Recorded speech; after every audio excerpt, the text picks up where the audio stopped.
yaşaysın qymmaty. Davud peygamber bir qowoğa giripdir.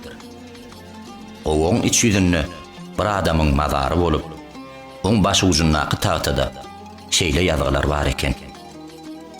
Men Zahanyň iklimlaryny soran hökümdar. 1000 ýyl ömür sürdüm. 1000 sany düşmany ýeňilişe seze war etdim. 1000 sany nowjuwan gyz bilen durmuş gurdum. Ahir soňunda bir döwüm çöregi günüm galdy. Sebet dirhemleri, tebitleri ýolladym. Bir tegelek çörek tapyp bilmedim. Çuwal gowherler, uzaklary ýolladym. Bir tegelek çörek tapyp bilmedim.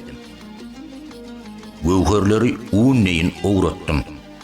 Çöreň ornuny tutmady. Ahiri şu ýerde jan berdim.